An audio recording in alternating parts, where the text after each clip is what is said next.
Hello everybody. ఈ వీడియోలో వచ్చేసి in continuation with last class. So up to 61 questions, important questions completed CA final income ట్యాక్స్లో. Next 62 question, 62nd question ఏముందో చూద్దాం.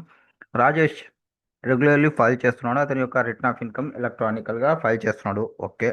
While he was trying to upload ఇది return of income for assessment year 25-26 on 31st October 2025. He found it extremely difficult to do the same due to network problem, and ultimately he became successful in making filing his return only at 1 a.m. on 1st November. నార్మల్గా 31st October last date. But ఏమంటే అతను due to network problem వల్ల, some difficulty problem వల్ల, extreme difficulty problem వల్ల 1 AM file అయిపోయింది on 1st November. The return contained a claim for carry forward business loss of 3.1 crores. These circumstances was recorded in email addressed to the competent of Income Tax Authority on 1st November 2025. So 1st November 2025కి return file అయినట్టు వచ్చింది. Rajesh made a request to the CBDT for condonation of delay in filing the return of income. So ఇతను condonation పెట్టుకున్నాడు, request పెట్టుకున్నాడు. Discuss whether the CBDT has power to condone the delay in filing the return of income and permit carry forward loss in the given circumstances. Would your answer be changed if the return contained a claim for carry forward business loss 2.7 crore? So 3.1 crore ఉంటే ఏమన్నా difference ఉంటుందా? 2.7 ఉంటే ఏమన్నా different ఉంటుందా? అంటే ఇక్కడ powers ఉంటాయి. సిబిడిటీకి ఇంతవరకు పవర్, దాని తర్వాత వేరే వాళ్ళు ఇన్వాల్వ్ కావడము, పీసీసీ ఇన్వాల్వ్ కావడము, అట్లా ఉంటాయి అన్నమాట. సో ఫస్ట్ సెక్షన్ 1192B ప్రకారంగా సెంట్రల్ గవర్నమెంట్ సిబిడిటీకి to authorise any income tax authority వాళ్ళు అడ్మిట్ చేసుకోవచ్చు అప్లికేషన్, కానీ claim for any exemption, deduction, refund or any other relief under the act. But after the expiry of the period specified under the act to avoid the genuine hardship in any cases. Important ఇక్కడ ఏమి, to avoid genuine hardship. So జెన్యున్గా ఉన్న వాళ్ళని మనం care చేయాలి ఖచ్చితంగా. In case any case కానీ ఆ క్లాస్ ఆఫ్ కేసెస్ కానీ. So claim for carry forward of loss in case of late filing of return is relatable to a claim arising under the category of any other relief available under this act. Therefore సిబిడిటీకి power ఉంది to condone ఎనిక delay in filing of such return due to genuine reason అంటే. But the fact of the case similar to the case property Lodhi property company limited ప్రకారంగా చూసుకుంటే Delhi high court held that board has power to condemn the delay in case of return which was filed late and where claim for carry forward losses was made. The delay was only 1 day. ఇంకా చెప్పాలి అంటే 1 day కాదు, 1 hour. The assessee has shown justified reason for delay of 1 day in filing the return of income. If the delay is not condoned, it would cause genuine hardship to the assessee. Therefore, the court held that the delay of 1 day is filing of return is to be condoned. CBDT ప్రకారంగా కొన్ని monetary లిమిట్స్ని specify చేసింది. ఆ following authority ఎవరెవరికి power ఉంది condone చేయడానికి income tax అథారిటీలో అని. First వచ్చేసి head monetary limits వచ్చేసి రివైజ్ అయినాయి 1/10/2024 ప్రిస్క్రైబ్ చేసిన ప్రకారంగా. సో అది క్లైమ్ అనేది up to 1 crore for 1 assessment year ఉంటే ప్రిన్సిపల్ సిఐటి ఆర్ సిఐటి తీసుకోవచ్చు. లేదు ఆ క్లైమ్ అనేది అబో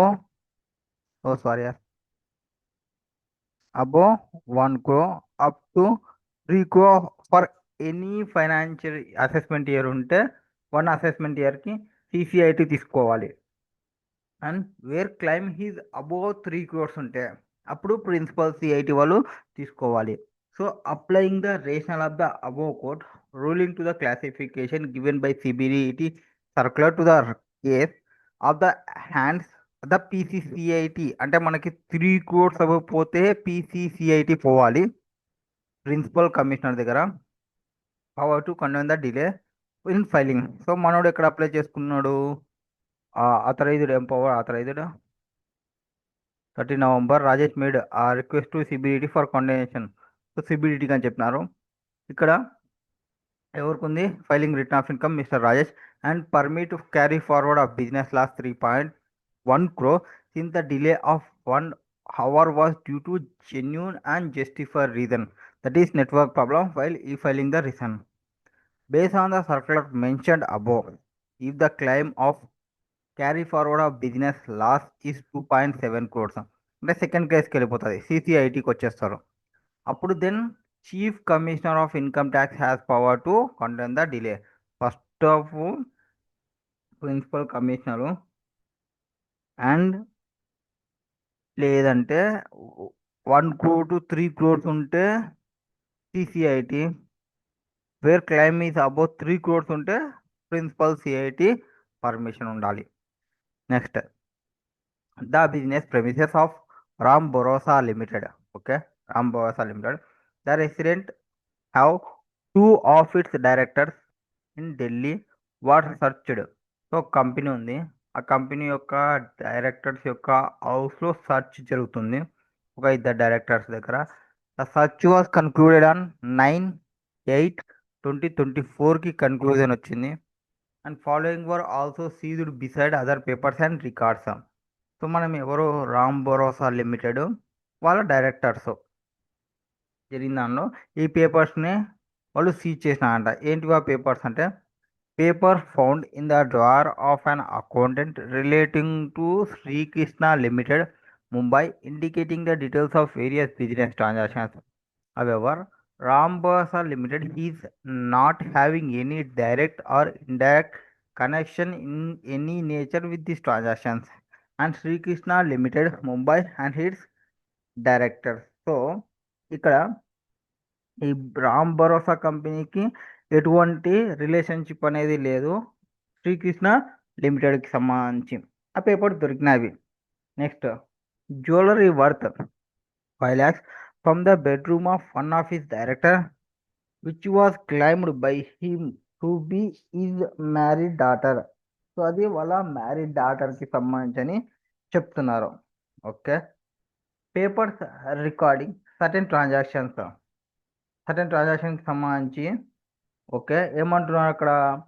income and expenditure having direct Nexus with the business of the company for the period from 16/4/2022 date of search. It was admitted by the director that the transaction recorded in such papers have not been incorporated in the books relating to business ఉన్నవి కొన్ని enter చేయలేదు బుక్స్లో. Now what are the required, you are required to answer the basis of aforesaid and provisions of the act following questions. First, what action that DDI shall be taking in respect of seized papers relating to Sri Krishna Limited. So Sri Krishna limited కి ఏం చేస్తారు ఈ DDI వాళ్ళు? Next, అదే the contentions raised by the director has to jewellery found for his bedroom will be acceptable. వాళ్ళ daughter అని చెప్తున్నాయి acceptable అది. Next, what presumption shall be drawn in respect of the papers which indicate transactions not recorded in the books. Presumption ఏం తీసుకోవాలి అనేది question. First, the authorised officer being DDI.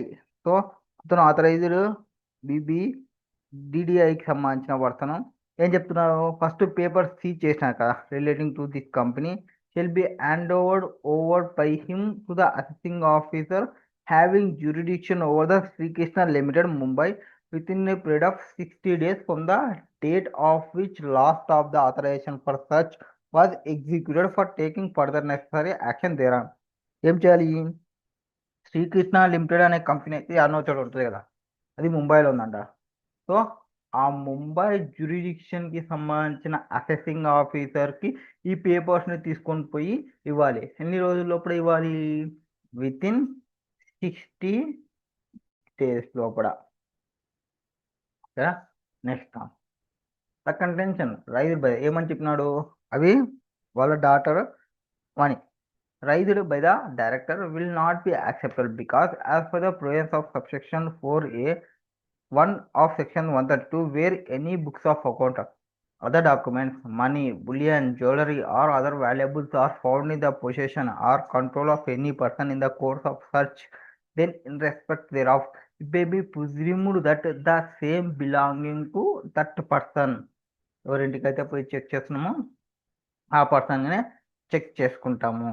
Next last అది as per section 132(4)A the presumption in respect of papers indicating transactions not recorded in the books but having direct nexus with the business of that company or that same belonging to the company contents of such paper are true and the handwriting in which same was written as or of the person whose premises has been searched. So అది direct access relating to business కాబట్టి అవి business వాళ్ళకి సంబంధించి ఆ కంపెనీకి సంబంధించి content అనే అనుకుంటాము. అది క్వశ్చన్ నెంబర్ 63. నెక్స్ట్ 64 ఏం చెప్తున్నారు? 64లో అసెసింగ్ ఆఫీసర్ ఉన్నాడు with prior approval of chief commissioner of income tax under section 133A survive చేసినాడు. Good day Khyber cafe which was within his jurisdiction at 1 AM at the midnight లో check చేస్తున్నాడు on 1/6/2024 for the purpose of obtaining information which may be relevant to the proceedings under the Income Tax Act 1961.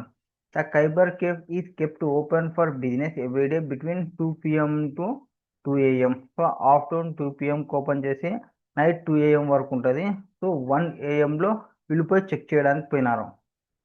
ఇప్పుడు 15/6/2024లో assessing officer entered Bright Light Khyber Cave, which was also within his jurisdiction at 11 PM for the purpose of collecting information which may be useful for the purpose of Income Tax Act 1961 as per section 133B. ఇప్పుడు ఈ Khyber cafe is kept open for business everyday between 12 నుంచి midnight 12 వరకు ఉంటుంది. In the both the cases assessing officer impound and retained in his custody for a period of 12 days inclusive of holidays, books of account, other documents inspected by him after recording reasons doing so. Assessing officer however did not take prior permission from the commissioner for doing so. So అతను prior permission ఏం తీసుకోలేదు, అతని దగ్గరనే పెట్టుకున్నాడు. ఇంకా ఎన్ని days పెట్టుకున్నాడు? 12 days అనేది పెట్టుకున్నాడు. The owners of the Khyber cafe claim that the assessing officer could not enter the cave after sunset and take away with him the books of accounts kept at the Khyber Cave. Also, owner Bright Light Khyber Cave claimed that the assessing officer ought to have been obtained prior approval of commissioner before entering cave. So వాళ్ళు Khyber cafe వాళ్ళు 3 చెప్తున్నారు. 1 sunset తర్వాత రాకూడదు. 2 books నేటివి మీరు తీసుకొని పోకూడదు. అప్పుడు వచ్చి తర్వాత మీరు రావాలనుకుంటే ఫస్ట్ ప్రయర్ పర్మిషన్ తీసుకోవాలి కమిషనర్ దగ్గర. ఇవి పెట్టారు. Examine the validity of the claim made by the owners and actions of the assessing officer in both the cases. Both the కేసెస్లో అసెసింగ్ ఆఫీసర్ చేసినది కరెక్టా కాదా, వాళ్ళు ఏం చేయొచ్చు అనేది క్వశ్చన్. ఓకే, ఇప్పుడేం చెప్తున్నా అంటే అసెసింగ్ ఆఫీసర్ వచ్చేసి would your answer be changed if the assessing officer has surveyed good day Khyber Cave only for the purpose of verifying whether tax has been collected had to source in accordance with the provisions of the Income Tax Act 1961. Exam ఇచ్చేద్దాం. First good day Khyber cafe ప్రకారంగా ఏం చెప్తున్నారు? Good day Khyber cafe in this కేసులో assessing officer వచ్చేసి obtained prior approval of the chief commissioner. He has empowered under section 133A to enter any place of business of the Good Day Khyber Cave which was within his jurisdiction. So అతని జ్యూరిడిక్షన్లోనే ఉంది, అతను పోవచ్చు తీసుకొని. ఎప్పుడు పోవాలి? Only during the hours at which such place is open for the conduct of business.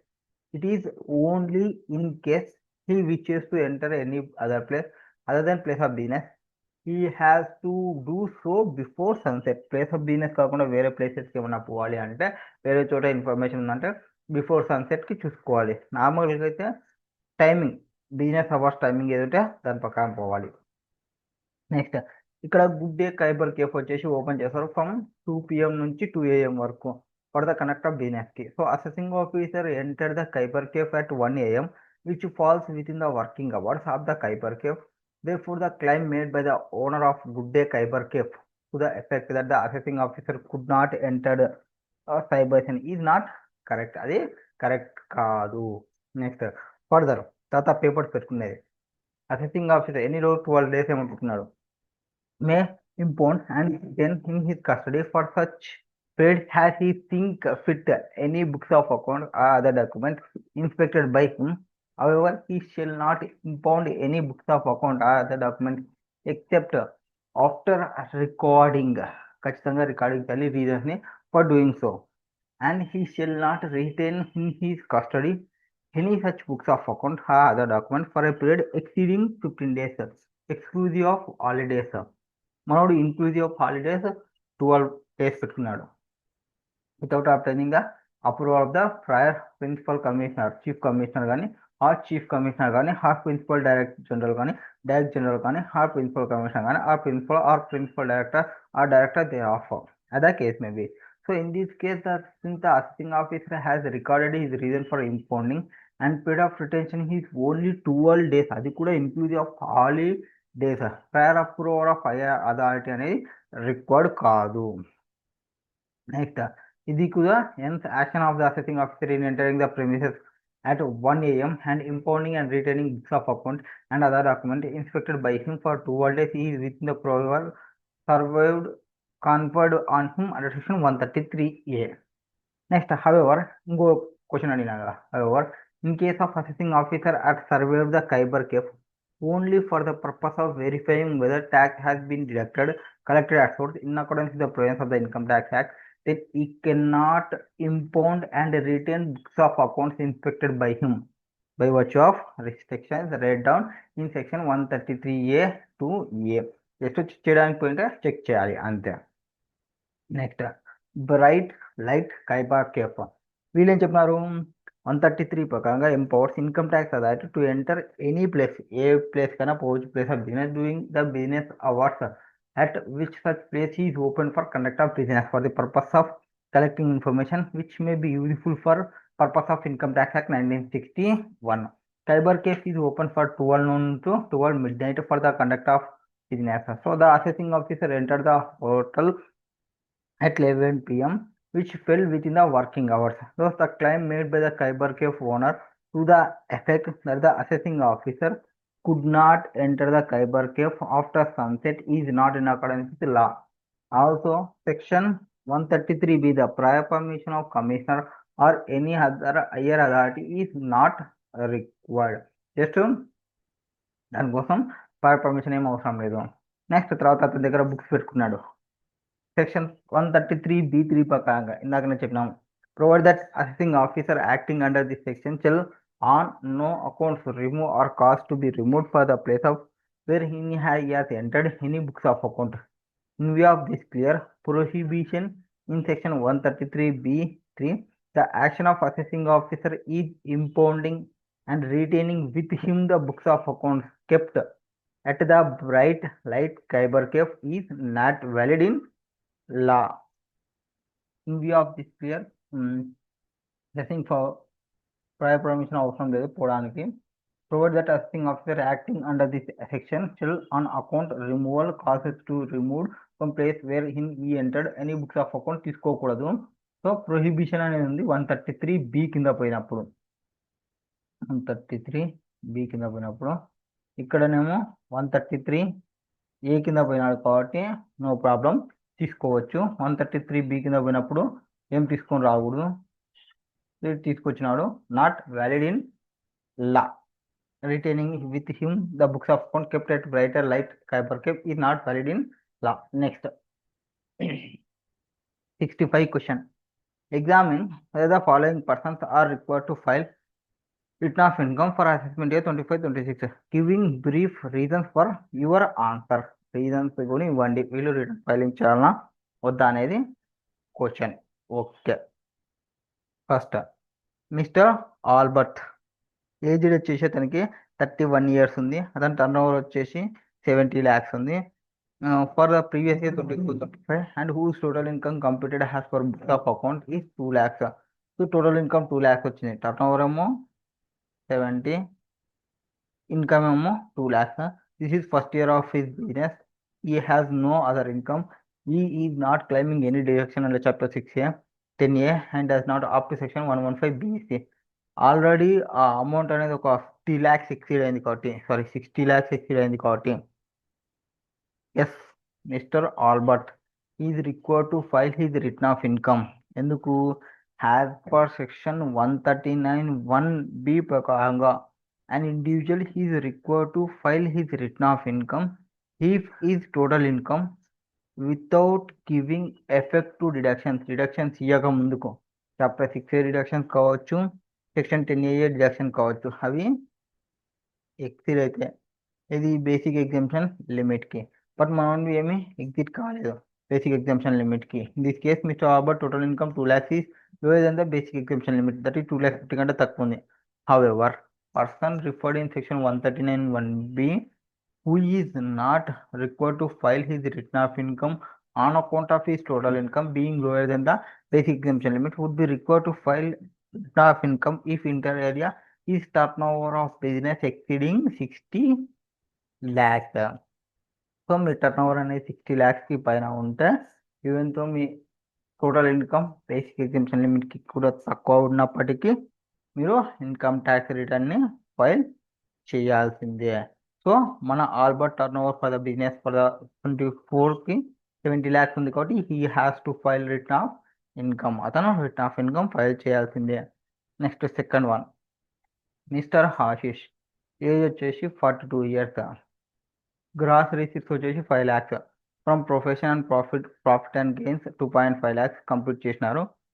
Gross receipt 5 lakhs profession నుంచి వచ్చింది, gain వచ్చేసి 2.5 కంప్లీటెడ్ ఇది from profession for the previous year 24-25.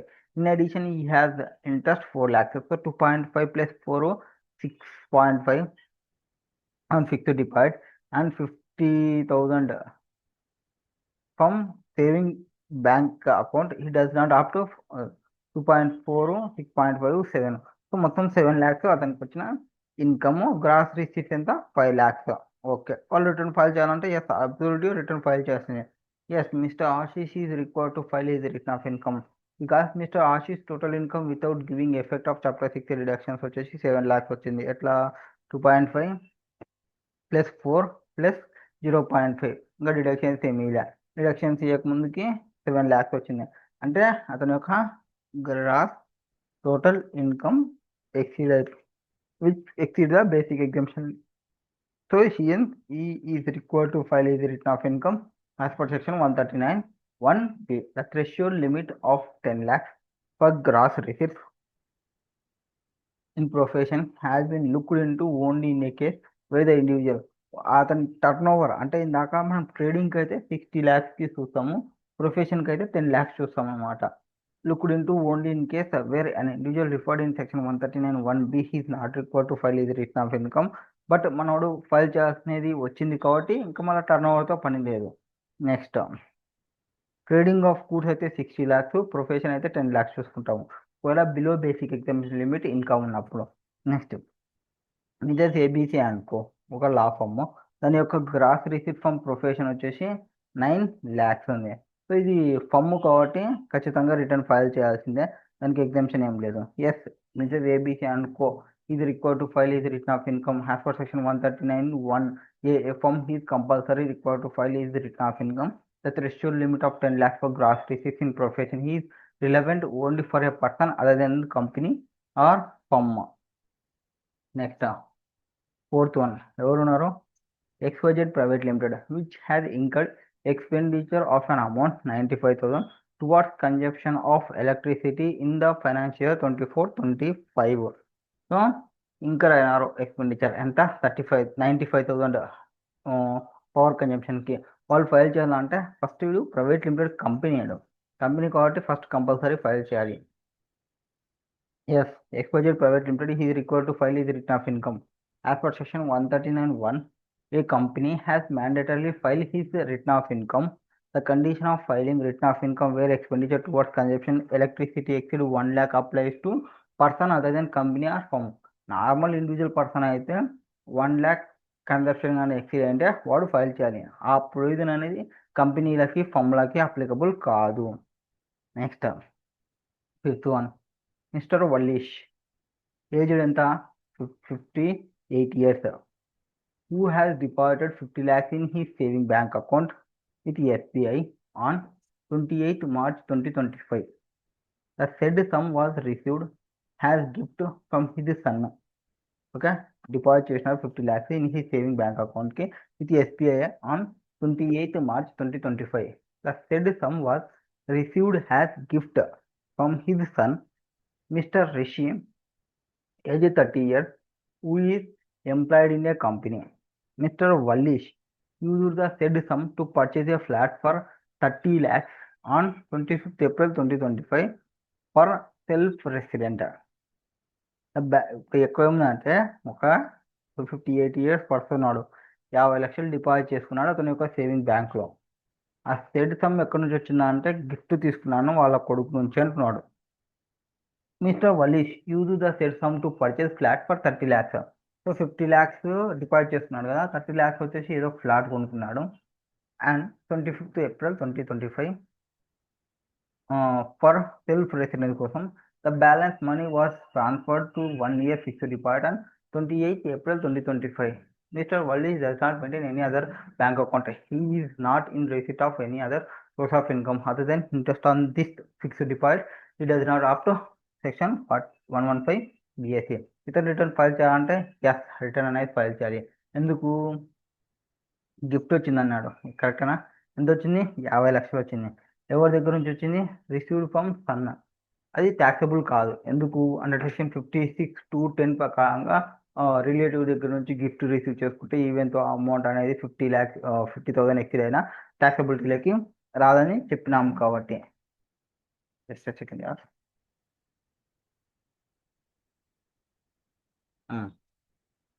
చేసినాం కాబట్టి సిన్స్ సన్ అనేవాడు రిలేటివ్ కాబట్టి అండ్ గిఫ్ట్ ఫ్రమ్ రిలేటివ్ అనేది exclude చేస్తాం కాబట్టి from the applicability of section 56(2)(10)కి. But the only income of mister Vallish would be interest on saving account for a period of 4 days for 28th March 2025 to 31st March 2025 and 50 lakhs. So 50 lakhs deposit చేసినా కదా, అది దాని మీద interest వస్తుంది, which would be lower than the basic exemption limit. అది basic exemption లిమిట్కి తక్కువనే వస్తుంది. As per section 139(1)(b) ప్రకారంగా ఒక ఇండివిజువల్ పర్సన్ ఫైల్ చేయాలంటే అతని యొక్క టోటల్ ఇన్కమ్ అనేది బేసిక్ ఎగ్జామ్షన్ లిమిట్కి పైన ఉండాలి. బట్ వల్లీష్ యొక్క టోటల్ ఇన్కమ్ ఏమి బిలో బేసిక్ ఎగ్జామ్షన్ లిమిట్ ఉంటుంది ఈ ఇయర్కి. బట్ ఎవరైతే పర్సన్ సెక్షన్ 139(1)(b) వచ్చి who is not required to file his total income of being lower than the basic exemption limit, ఈ ప్రింటర్ ఏరియా డిపాజిట్ చేసినాడు అతని యొక్క సేవింగ్ బ్యాంక్ అకౌంట్లో 50 లక్షలు ఆర్ మోర్ అంతకు మించి చేసినాడు అంటే అతను ఖచ్చితంగా రిటర్న్ ఆఫ్ ఇన్కమ్ ఫైల్ చేయాలి. అది క్వశ్చన్ నెంబర్ 650. సో మొత్తం క్వశ్చన్స్లో ఏమేమి చెప్పినారు? ఫస్ట్ క్వశ్చన్లోనేమో దాని టోటల్ ఇన్కమ్ 2 lakhs ఉన్నప్పటికీ అతని టర్న్ ఓవర్ 60 lakhs ఎక్సీడ్ అయింది కాబట్టి రిటర్న్ ఫైల్ చేసినాము. సెకండ్ కేసులో అతను బేసిక్ ఎగ్జామ్షన్ లిమిట్ ఎక్సీడ్ అయింది కాబట్టి చేసినాము. థర్డ్ కేసులో అది ఫమ్ కాబట్టి కంపల్సరీ ఫైల్ చేసినాము. ఫోర్త్ కేసులో అది కంపెనీ కాబట్టి ఫైల్ చేయించినాము. ఫిఫ్త్ కేసులో 50 lakhs సేవింగ్ బ్యాంక్ డిపాజిట్ చేసినా కాబట్టి ఫైల్ చేయించినాము. అది 65th question. Next 66th question. The assessment of R and Sons HUF was completed under section 143(3) of the Income Tax Act 1961 with an addition of income of 7 lakhs to the returned income. The assessee contend that the order of the assessment is bad in law. Okay, so first ఏమంటున్నారు? HUF ఉంది, అది ఒకటి complete అయిపోయింది 143(3) ప్రకారంగా income tax act. In addition to income ఎంత? దానికి 7 lakhs return of ఇన్కమ్లో. Order assessment is bad in law. There was no notice was issued under section 143(2) even though the assessee had participated in the assessment proceedings. The assessing officer relying on section 202(bb) contained that when assessee has participated in assessment proceedings, now he cannot raise any objections on the assessment order. Examine the validity of the contention of both and give your opinion on who is correct. So 143 complete అయిపోయింది. రిటర్న్లో 7 lakhs ఉంది return of ఇన్కమ్లో. Assessee order pass చేసిన తర్వాత notice ఏం రాలే, assessment ప్రొసీడింగ్లో participate చేసినారో ఆర్డర్ ఇచ్చిన తర్వాత అతను అబ్జెక్షన్ రైట్ చేస్తున్నాడు అసెస్సి. ఇప్పుడు సెక్షన్ 292 ఏం చెప్తానంటే provide that where the assessee participate చేసినాడా ఇన్ ద ప్రొసీడింగ్స్లో any notice which is required to be served upon him shall be deemed to have been duly served and assessee would be precluded from taking any objections. నీకు ఒక notice రావాలి, but notice రాలే. Notice రానప్పుడు నువ్వు ఎందుకు participate చేసినావు? But notice రాకుండా నువ్వు పార్టిసిపేట్ చేసి ఆర్డర్ ఇచ్చిన తర్వాత నాకు నోటీస్ రాలే కాబట్టి ఇది కరెక్ట్ కాదని చెప్పకూడదు. సో అతను ఆబ్జెక్షన్ చెప్పాలంటే నాకు నోటీస్ రాలే, not served upon him in టైంలో నాకు సర్వ్ చేయలే, నాకు సర్వ్ అపాన్ ఇంప్రాపర్ మేనర్లో సర్వ్ చేసిన అని ముందరే చెప్పిండు అలా. అతను నోటీస్ ఇవ్వకుండా రమ్మన్నప్పుడల్లా వచ్చి కూర్చొని మాట్లాడి పిలిచి చెప్పి అసెస్మెంట్ ప్రొసీడింగ్స్లో ప్రాసెస్ అయ్యి ఆర్డర్ ఇచ్చినప్పుడు నాకు నోటీస్ ఇవ్వలే అని చెప్పడానికి లేదు. So issue of notice under section 143(2) అనేది మ్యాండేటరీనే ఫర్ మేకింగ్ రెగ్యులర్ అసెస్మెంట్కి అండర్ సెక్షన్ 143(3) ప్రకారంగా. సెక్షన్ 292B ఏం చెప్తా అంటే అవి ఒక deeming provision to stick to cure defect in any notice issued under the provisions of income tax act. So ఏమైనా డిఫెక్ట్స్ ఉంటే నోటీస్లో ఇది క్యూర్ చేస్తుంది. If the assessee has participate in the proceedings for section 292BB to apply, notice must have been emanated from the department. It is only informative in the manner of service of notice that the section seek to cure. The section is not intended to cure the complete absence of notice itself. So accordingly, non-issuance of notice under section 143 is not curable defect under section 292BB in spite of participation by the assessee in assessment proceedings. ఇక్కడ in the present case లో since assessment of R and Son HF was completed 143, ఇది without issuing notice under section 143(2) notice లేకుండానే the assessment is bad in law and not curable defect under section 292B. defect అనేది curable కాదు. Therefore the contention of R and Son HUF is valid and the contention of the assessing officer is not valid in spite of the fact that R and Son HUF participated in the assessment proceedings. So నువ్వేదో మంచోని tax officer కానీ నువ్వు పిలిచినప్పుడు participate చేసింటాము. Participate చేసినంత మాత్రాన నువ్వు చెప్పిన liabilities అన్ని తీసుకోవాలంటే కాదు. ప్రాపర్ వేలో నువ్వు నాకు నోటీస్ ఇవ్వాలి, నేను ప్రాపర్ వేలో నేను ఆన్సర్ ఇస్తా.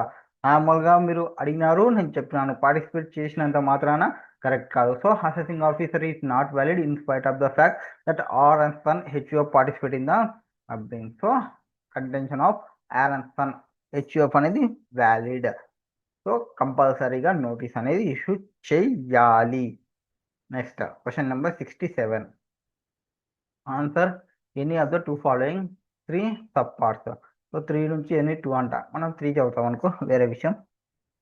Next mister Rajnesh, a resident individual during the course of assessment proceeding was found guilty of making false entries in his books of accounts to avoid payment of tax. So Rajneesh ఉన్నాడు, resident individual, assessment proceeding. So found guilty making false entries in his books of account to avoid payment of tax. Assessing officer initiate చేసినాడు పెనాల్టీని proceedings against him under section 271 AAD. Penalty that is likely to be levied 3 crores. ఎంత levied penalty? 3 crores. The assessing officer passed an order to provisionally attach the properties of the assessee on 31st May 2024. Since the AO of the opinion that it is necessary to do so protect the interest of the revenue, and AO also take prior approval from the Principal Commissioner of Income Tax for passing such order. Permission తీసేసుకున్నాడు, అని చేసేసినాడు, pass చేసేసినాడు, అంత అయిపోయింది. ఇప్పుడు ఇతను pass చేసినది ఏది? Is the action of assessing officer వ్యాలిడా? ఇద్దరు ఎనీ మానిటరీ లిమిట్ అనేది ఉందా with respect to provisional attachment చేయడానికి ఉందా ప్రజెంట్ కేసులో? ఫస్ట్ క్వశ్చన్ అది.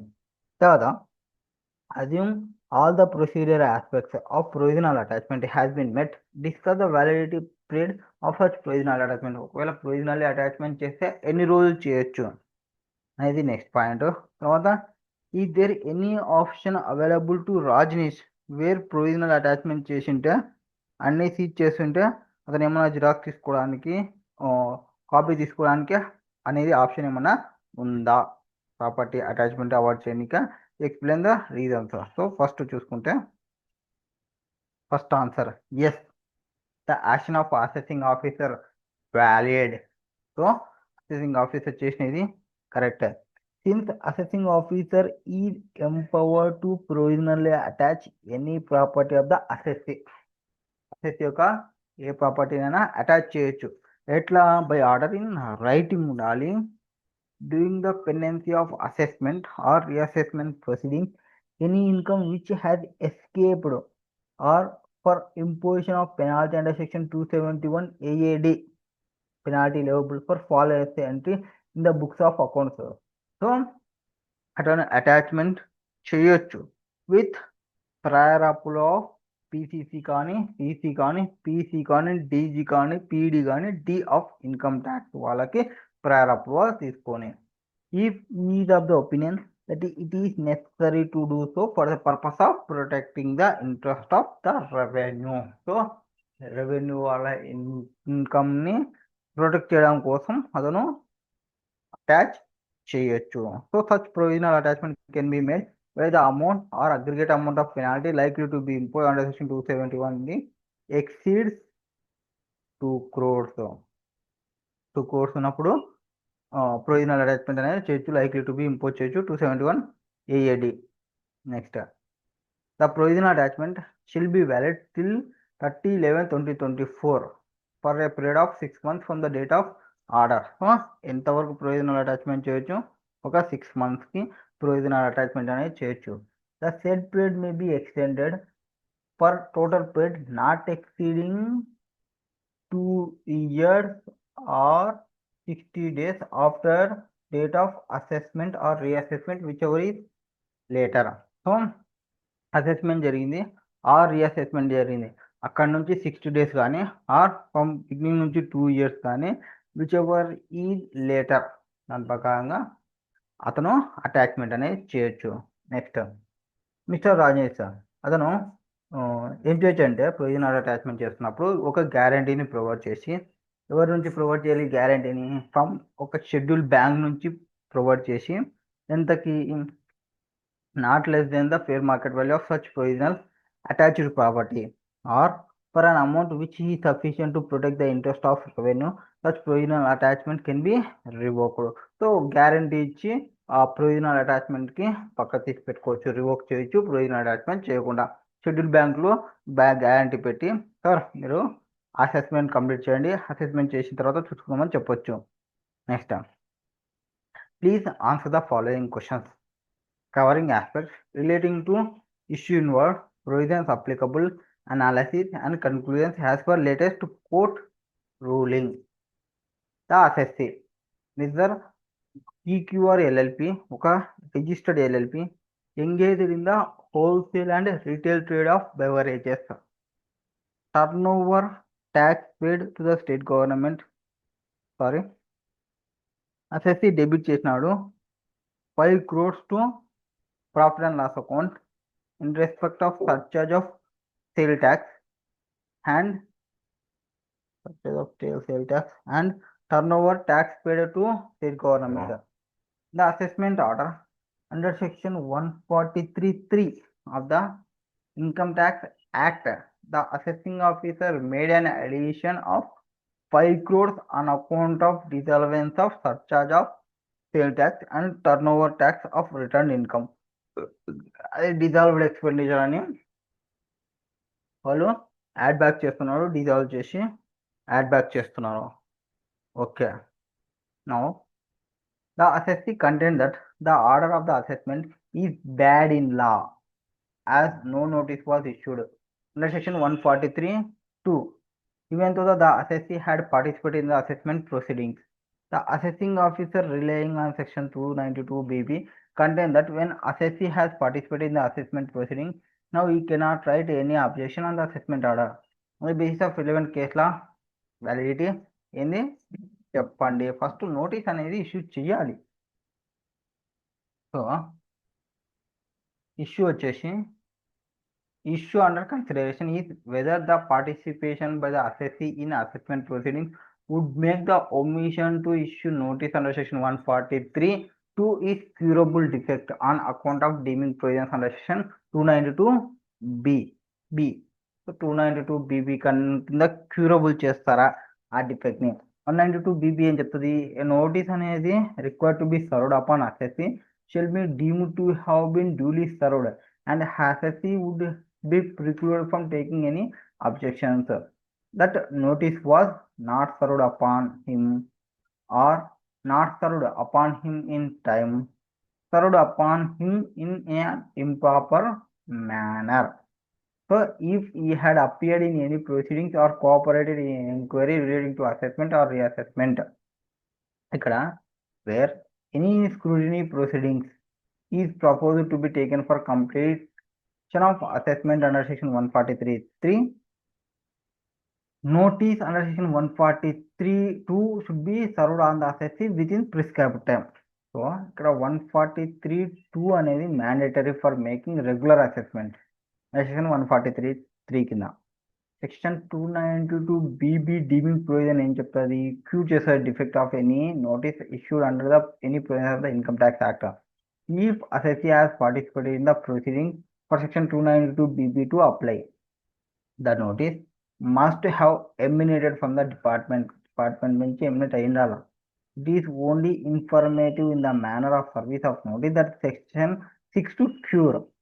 ఇక్కడ సెక్షన్ అనేది not intended to cure the complete absence of notice it self. మొత్తం నోటీస్ ఇవ్వకుంటే పర్లే అనేది ఆ సెక్షన్ చెప్పదు. Accordingly, non-issuance of notice under section 143(2) is not curable defect under section 292 bb in spite of participation by the assessee in the assessment proceedings. Conclusion గా చెప్పాలి అంటే, since assessment of Mrs. PQR LLP was completed 143(2) without issuing notice 143(2), అది assessment అనేది bad in law and does not curable defect under section 292 bb. Therefore, contention of Mr. TQR LLP అనేది valid, contention of assessing officer అనేది invalid in spite of the fact వాళ్ళు participation చేసినప్పటికీ. Participation అంటే నువ్వు అడిగినావు కాబట్టి చేసినారు, నువ్వు ప్రాపర్ నోటీస్ ఇస్తే వాళ్ళు ప్రాపర్ రెస్పాన్స్ అనేది వేరే ఉంటుంది. ఖచ్చితంగా వాళ్ళు సర్వ్ చేయాలి, నోటీసు సర్వ్ చేయాలి, విత్ ఇన్ టైంలో సర్వ్ చేయాలి, ప్రాపర్ మేనర్లో సర్వ్ చేయాలి. Next, mister Baljit, a resident individual, he file his return of income for assessment year 24-25 on 30/7/2024. ఇక్కడ 30/7/2024 offered entire income, interest income 25 lakhs received from Mrs. Sanjay Finance Limited, Delhi, deductor, and claimed credit for tax deducted offered income వస్తుంది, interest income వస్తుంది ఎవరి నుంచి, finance limited company నుంచి. Claim the credit of TDS by the said dictator. TDS was not allowed by the department pursuant to intimation issued under section 143(1). The applicant filed under section 154 was also rejected for the reason that TDS credit is not reflected in Form 26A. 26A లో reflect కాదంట. And consequently, the said tax was recovered from the assessee itself. Advise Mr. Balijit on the basis of latest court ruling whether the department can recover the tax. అది 26A లో కనపడకుండా మనం ఏం చేస్తాము ఇప్పుడు?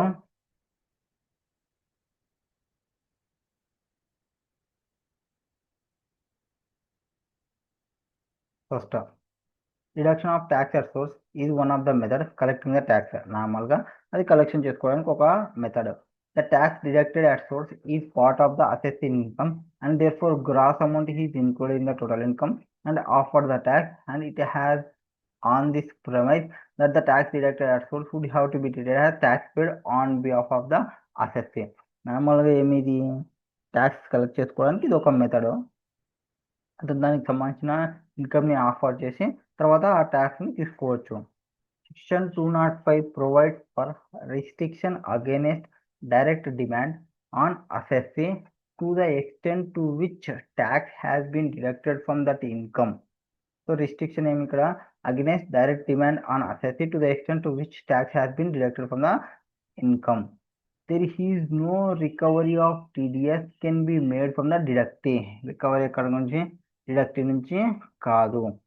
Further, the amount retained against remittance made by the payer is nothing but tax which assessee or deductee has offered for tax by grossing up the remittance.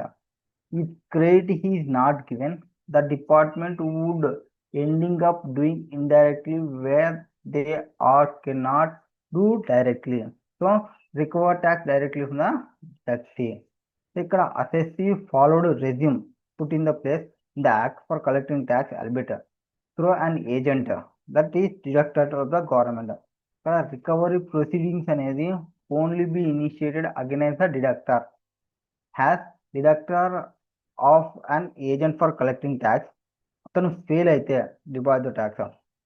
Therefore, deductee should give credit for TDS thought it was not reflected in Form 26A and no recovery towards TDS would be made from the assessee in terms of provisions of Section 205. Thus, in the present case, department action is recovering tax due from Balijit on the ground that it is not reflected in Form 26A is bad in law. మీకు amount ఆడ collect చేస్తున్నారు, వాడు provide చేయాలి. నేను 26 డేస్లో రాకపోతే వాడేం చేస్తాడు అక్కడ వర్క్ అయిపోయింది కదా. Bad in law. So department action అనేది bad in law. Next question number 68. Appeals and revisions.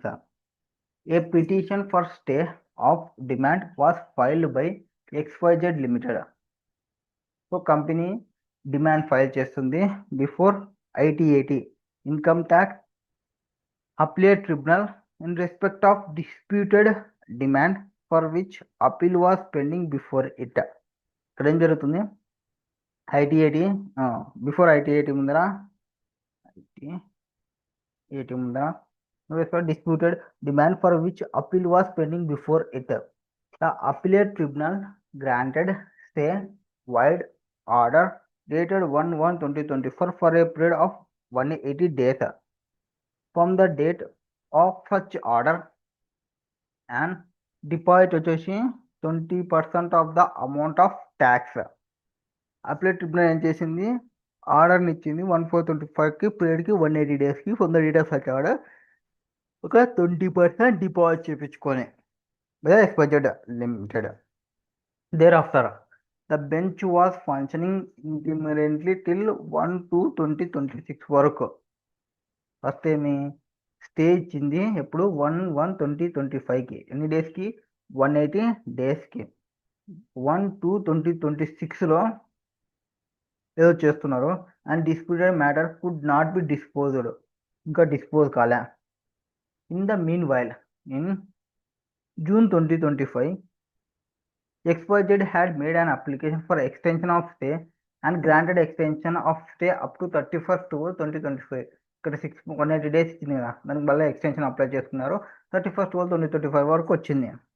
There after on 5/1/2026 the assessing officer attached the bank. ఎప్పుడు టైం అయిపోయిన తర్వాత, స్టే టైం అయిపోయిన తర్వాత అసెసింగ్ ఆఫీసర్ అటాచ్ చేస్తున్నాడు బ్యాంక్ని account of XYZ and recovered the amount of 15 lakhs.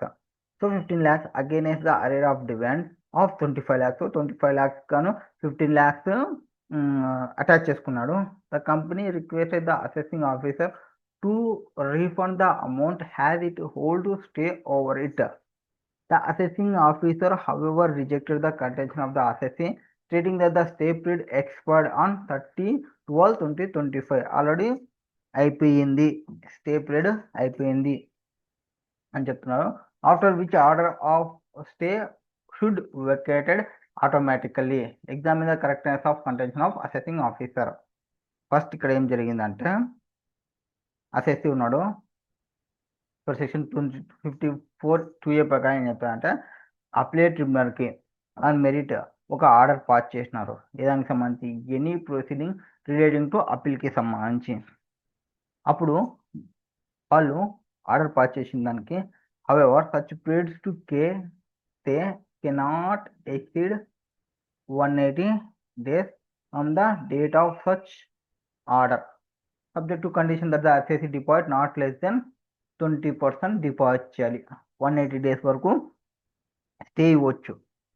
20% of tax, interest, penalty, fee and any other sum under the provisions of this act furnish security of equal amount in respect thereof. Next దాని తర్వాత no extension of stay shall be granted by the appellate tribunal where such appeal is not so disposed within the said period as specified in the order of stay, unless the assessee makes an application has compelled with the condition of depositing 20% of the tax, and the appellate tribunal is satisfied that the delay is disposing of the appeal is not attributable to the assessee. However, మొత్తం stay అంటే first ఒక 180 days ఇవ్వచ్చు, మళ్ళీ వాడు apply చేసుకుంటే assessee కావాలని time అడిగితే మళ్ళీ ఇవ్వచ్చు.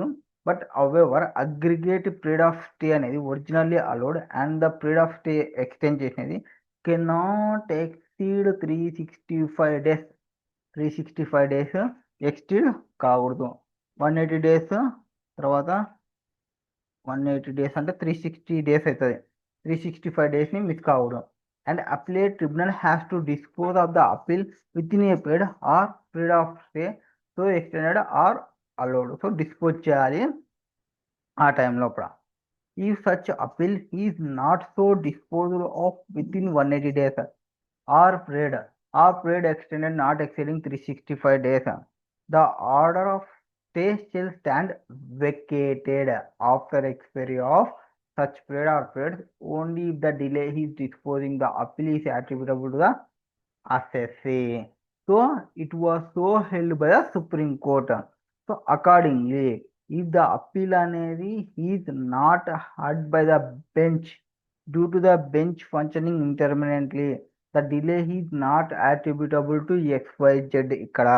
In such a case, so he extended tape speed 365 days expire చేసుకున్నా అది ఎక్స్పైర్డ్ అయిపోతుంది 30/12/2025కి. And the recovery of 15 lakhs against the arrear of dividend 25 lakhs made by the assessing officer on 5/1/2026 is not in order. Hence, the delay in disposing of the appeal is not attributable to XYZ. XYZ తప్పు కాదు, dispose చేయాల్సినది 365 days లోపల నువ్వు dispose చేయాలి. Therefore, the contention of assessing officer is not correct. The order of stay would stand vacated after 30/12/2025 only in case where the delay in disposing the appeal has been attributable to XYZ. XYZ వాళ్ళు ఏదో ఒకటి చేయడం వల్ల డిస్పోజల్కి problem వస్తుంటే maybe chances మీరు dispose చేయలే, ఇంకా ఆర్డర్ని పాస్ చేయలే, మీది మిస్టేకు అని చెప్తున్నాను. సో వాళ్ళు ఏదైతే అగైనెస్ట్ 15 lakhs రికవర్ చేస్తున్నారో అది not in order. That is question 68. Next 69 question. ఇక్కడ commissioner of income tax issued notice to revise the order passed by an assessing officer under the section 143. So issue చేసినారు revise చేయనిక notice to revise the order passed by assessing officer during the pendency of proceeding before the commissioner on the basis of material gathered during the survey under section 133A. After issue of first notice, the commissioner of income tax issued second notice, the content of which were different from the content of first notice. Examine whether the actions of commissioner is justified as second notice. ఫస్ట్ ఒకటి పంపించినాము, కొత్త information gather చేసాము, information base చేసుకొని material information base చేసుకొని నోటీస్ని change చేసినాము. Change చేయొచ్చా, చేంజ్ చేయవద్దా అంటే the action of the commissioner is issuing second notice is not justified. అది జస్టిఫైడ్ కాదు. ద టర్మ్ ఇక్కడ record has been defined in clause B of explanation to section 263. According to this definition, a record shall include and shall be deemed always to have include all records relating to any proceedings under the act available at the time of examination of by the commissioner. In otherwise, what's the information, material, report, etc., which were not in existence at the time of the assessment was made and came into existence afterward can be taken into consideration by the commissioner for the purpose of invoking its jurisdiction under section 263. But however, at the same time, in view of the express provisions contained in Class B of explanation to Section 263(1), such information, material, report can be relied upon by the Commissioner only if the same part of record when the action under Section 263 is taken by the Commissioner. The issue of notice under Section 263 succeed the examination of the record by the Commissioner. In the present case commissioner దగ్గర ముందరనే ఉంది initially issue చేసినప్పుడు notice under section 243. తర్వాత after examination of the records available before him the subsequent second notice was on the basis of material collected under section 133A, which was totally unrelated and irrelevant to the issue, thought to be revised in the first notice. So, according the material on the basis of which second notice was issued could not be said to be record available at the time of examination. So ఇక్కడ నార్మల్గా నువ్వు పోయినావు by income tax officer notice చేసినావు to revise the order passed by the assessing officer under section 143 during the pendency proceeding before the commissioner act commission on the basis of material gathered during the survey under section 133A after issue of first notice. The commissioner of income tax issued second notice, the content of which was different from the content of first notice. అలాగ అర్జెంటుగా ఏదైనా important అయినప్పుడు తప్ప కాదు. Next examine the circumstances where the appellant shall be entitled to produce additional information overall or documentary before commissioner of income tax other than evidence producing during the proceedings by before. Yes, provide చేయొచ్చు.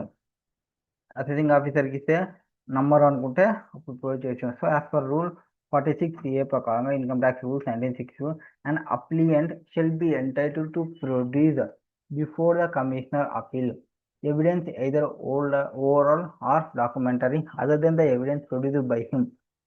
Assessing ఆఫీసర్కి ఇవ్వండి information ఇతనికి ఎవరికి కమిషనర్కి ఇవ్వాలనుకుంటే ఇవ్వచ్చు, no problem. During the course of proceeding before the assessing officer only on the following circumstances. ఎప్పుడు ఇవ్వచ్చు అంటే where the assessing officer has refused to admit evidence which ought to have been admitted.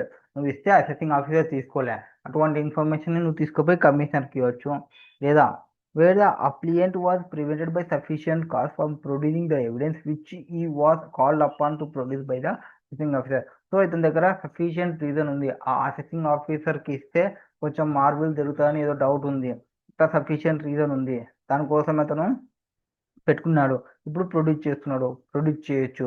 where the applicant was prevented by sufficient cause from producing before assessing officer any evidence which is relevant to any grounds of appeal. So sufficient cause అనేది ఉంది, అతని దగ్గర provide చేయకుండా వీళ్ళ దగ్గర provide చేయడానికి. where the assessing officer has made the order appeal against without giving sufficient opportunity to the applicant to adduce evidence relevant to any ground of appeal. So అతనికి అసలు ఛాన్సే ఇచ్చలేడు, అప్పుడు ఛాన్స్ ఇవ్వకుండా తీసేసుకున్నాడు. Next further no evidence will be admitted under the commissioner appeal record in writing the reasons for it admissions. So commissioner ఖచ్చితంగా ఏదైతే addition తీసుకుంటుంటాడో అది ఖచ్చితంగా రాయాలి, ఎందుకు తీసుకుంటున్నాం అనేది కూడా రాయాలి. అది question number 69. Next 70. Exam the correctness or otherwise the following propositions in context of income tax act 1961. So the power of commissioner of income tax appeals to enhance the assessment of plenary and quite wide. So ఇక్కడ proposition అనేది కరెక్టా అంటే yes, correct in లా. ఏం చెప్తుంది సుప్రీంకోర్టులో,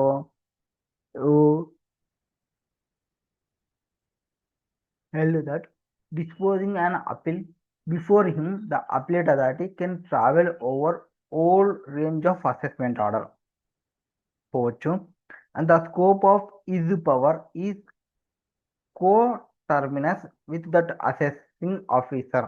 so మొత్తం travel చేయొచ్చు, whole range of assessment order మొత్తం చెక్ చేసుకోవచ్చు, మొత్తం చేయొచ్చు, పవర్ అతనికి ఉంటుంది అసెసింగ్ ఆఫీసర్కి. He can do what the assessing officer can do. So assessing officer ఏం చేస్తారో అలా చేయొచ్చు. And can also direct him to do what he has fail to do. Assessing ఆఫీసర్కి మళ్ళీ చెప్పొచ్చు, ఇట్లా చేయి అట్లా చేయి ఇట్లా చేయి అని చెప్పొచ్చు. And he can assess income from source which have been considered by the assessing officer but not brought to tax. తను ఏమైనా కన్సిడర్ చేయకుంటే అవి నువ్వు కన్సిడర్ చేయొచ్చు. You can consider every aspect of assessment ఆడ గివ్ అప్రాప్రియేట్ రిలీఫ్. కావాలనుకుంటే appropriate relief కూడా provide చేయొచ్చు. ఎవరు ఇక్కడ పవర్స్ ఆఫ్ కమిషనర్ సిఐటి చెప్తున్నాము.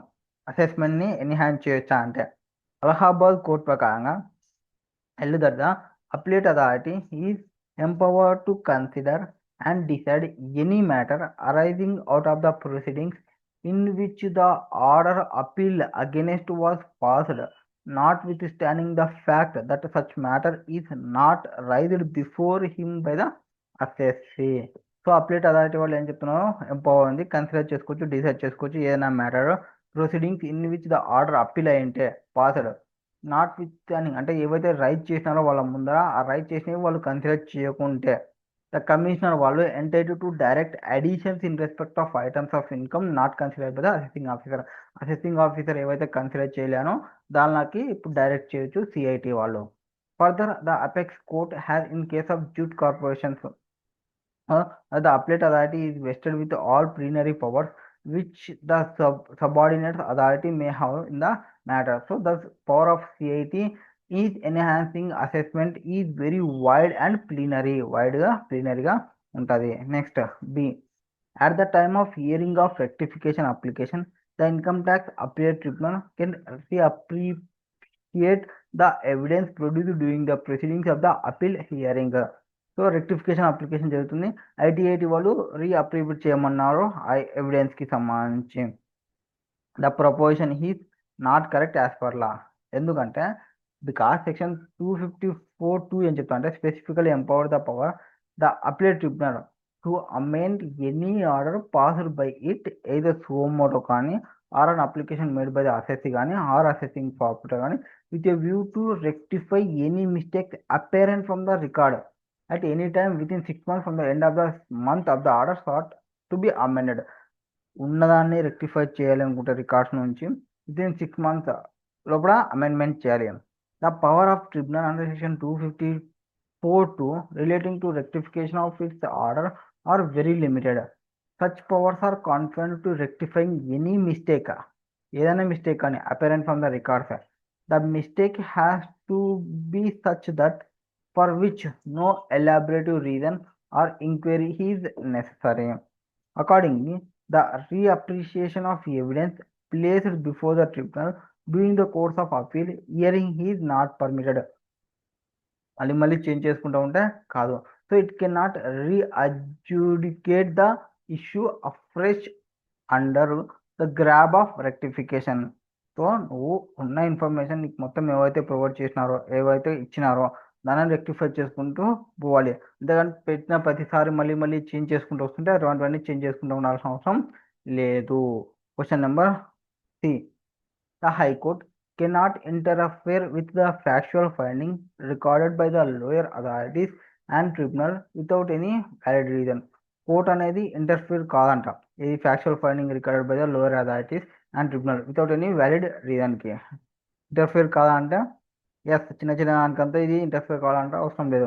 So the proposition is correct in law. A finding of the fact cannot be disturbed by high court in exercise of its power under section 260A. So ఏవైతే fact findings ఉన్నావో అవి disturb చేయదు by the high court. The income tax appellate authority ITAT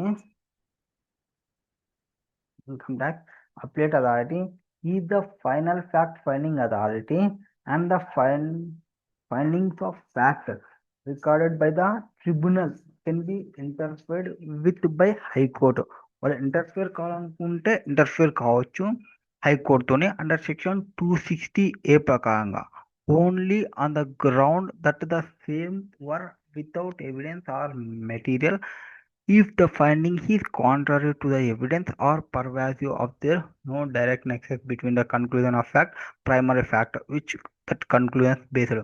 so వాళ్ళు ఇచ్చినవి ప్రాపర్గా లేకుంటే proper material లేకుంటే లేదా ఇచ్చిన ఎవిడెన్స్కి కాంట్రరీగా ఇచ్చింటే అట్లాంటప్పుడు వీళ్ళు హైకోర్టుకి పోవచ్చు. So the apex court observe that the high court had set aside factual findings of lower authorities. So factual ఫైండింగ్కి లోయర్ అథారిటీ వాళ్ళు చూసుకుంటారు. And the tribunal without any valid reason. The apex court held that the finding of fact could not be interfered within by the High Court without careful considering the fact and records surrounding circumstances and material evidence. ప్రతి దానిలో high court అనేది దూరదు. There is no scope for interference with the factual findings unless findings అనేది without proper reasons లేకుంటే base లేకుంటే కాంట్రరీగా ఉంటే ఇచ్చిన information తీసుకోకుండా ఉంటే అన్యాయం జరుగుతున్నప్పుడు మాత్రమే హైకోర్టు పోతుంది. So hence only the issue gives rise to substantial question of law and appeal shall lie before the high court. So substantial question of law వస్తేనే హైకోర్టు దగ్గర పోవాలి. అది question number 70. Next question number 71. Doctrine of precedence would be applicable in case of tax laws. In light of doctrine of precedence, comment on correctness or otherwise of the following statement along with reasons for your answer.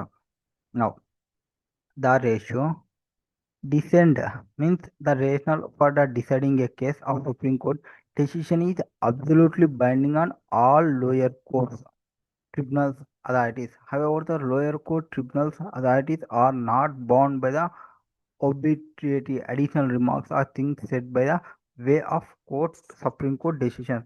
Incorrect. Not only the ratio of descendendi means descendendi ante the rationale for deciding a case, but also obitera dicta means additional observations, remarks, opinions giving while deciding case of Supreme Court are binding on all courts. So ఒకటి కాదు అన్నీ తీసుకోవాల్సిందే. So వీళ్ళు ఇది bind కావాల్సిన అవసరం లేదని చెప్పినారు. ఒబిటెరా డిట్టా డిసెండి. సో డిసెండి ఒకటే కాదు, ఒబిటెరా బిట్టా కూడా బైండింగే. Next where there are two irreconcilable decisions of two benches. రెండు బెంచ్ల మధ్యలో డెసిషన్ అనేది రికన్సిలబుల్ లేదు. Of similar strength of supreme court the decision with more detailed discussion on the subject shall prevail. తప్పు. When there are two irreconcilable decisions of two benches of similar strength of Supreme Court, the decision later in time shall prevail. తర్వాత prevail చేస్తారు. Next lower courts are bound by decision of Supreme Court. The only exception of this principle is judgment passed by the Supreme Court per incurium, that is without referring to the statutory provisions. Incorrect. Supreme Court judgment cannot be ignored by the lower court through such judgment as per incurium. So Supreme Court judgment చేసిందంటే అది తీసుకోవాల్సిందే. Next lower authorities May deviate from the decision of the High Court within whose jurisdiction they function only in a situation to keep the issue alive where department has not accepted the said decision and has taken the matter to Supreme Court. Tappo. Lower authorities cannot pass orders which are inconsistent with the decision of High Court within whose jurisdiction they function, even for the purpose of keeping issue alive. ఆ ఇష్యూను పెంచడం కోసం అక్కడికి ఇక్కడికి పంపించుకుంటా ఉండకూడదు. Inconsistent ఉంటే అక్కడనే close చేసేయాలి. అది హార్డ్ వర్క్ క్వశ్చన్స్. నెక్స్ట్ దానిలో నెక్స్ట్ క్వశ్చన్స్ చూద్దాంలేండి. Thank you.